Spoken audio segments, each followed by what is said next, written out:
Hey everyone! Today I'll be going over a summary of my practitioner's report.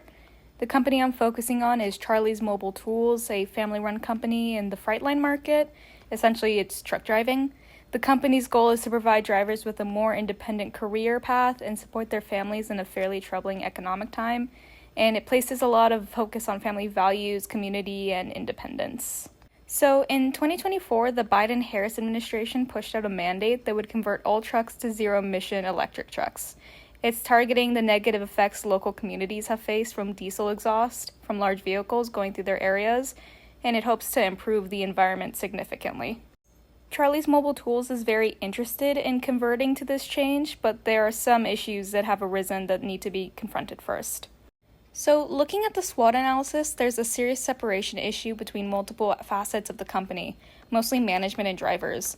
There's a serious lack of communication channels, and it seems to amplify how there's no shared spaces in the company, so everyone is fairly isolated. There's also a weak culture in the company due to this, and it can lead to significant lack of social ties between them all. Along with this, drivers have a significant amount of power in the company, more than management. Drivers can easily flake out of work as they know the company can't risk letting them go, and they really only communicate with the CEO due to his expertise and how far he's willing to go to help them, especially since he's also one of the drivers. Fortunately, the company is small though, so change is easier to execute. Implementing different tools and strategy will be accepted by a smaller group of people, and it's a lot easier to manage than in a larger company. The PEST analysis really shows that converting to EV vehicles will be very beneficial since social awareness towards the environment is growing. Economic factors also highlight that the cost benefits of EV will be worth the change. So, overlooking the challenges that obstruct the change from occurring, it's really a cause and effect issue. Lack of communication channels and weak culture lead to power dynamic issues, learning disabilities, and a lack of urgency. The learning disability in this case would be drivers feeling anxiety about EV changes due to their age, not really knowing how to adapt to technology and being afraid of failure or being chased out of the company. So before we look at change, we need to address communication channels and culture issues, since we need those to be in top shape to execute an EV conversion in the company. I thought that Slack could be the best tool for creating more channels, since it can be accessed on mobile devices, it tracks conversations, and files can be sent. This should also be how management checks in with drivers, and the two groups can discuss concerns, issues, or anything that comes up during drivers' runs. Team chats should also be introduced that have all the drivers so they can message each other, workshop issues, ask for help covering shifts, or even just have casual conversation. The company should also host team events with their families invited, which would help reinforce company values of community and family.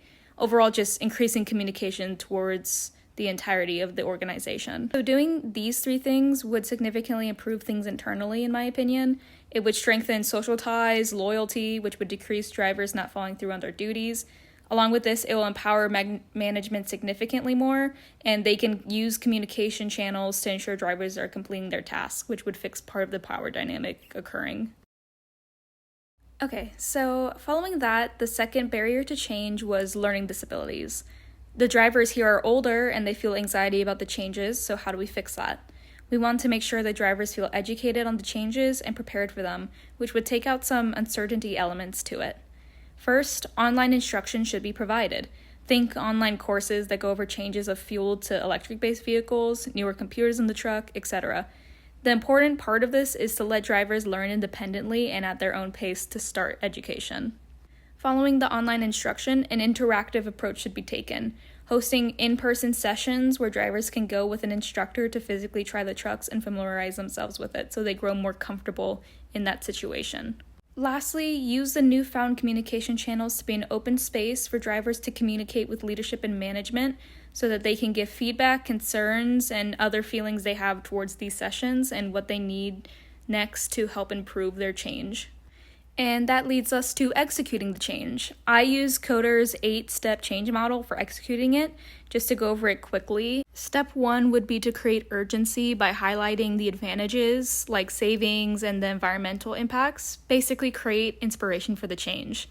Then to build a coalition. For this one, I believe that focus should be hiring new young drivers who believe in the change and they can help inspire a positive shift in older drivers. Then develop a vision. Basically create a passionate narrative of a sustainable future, kind of placing emphasis on the company's values of family and community and how this change will be better for them.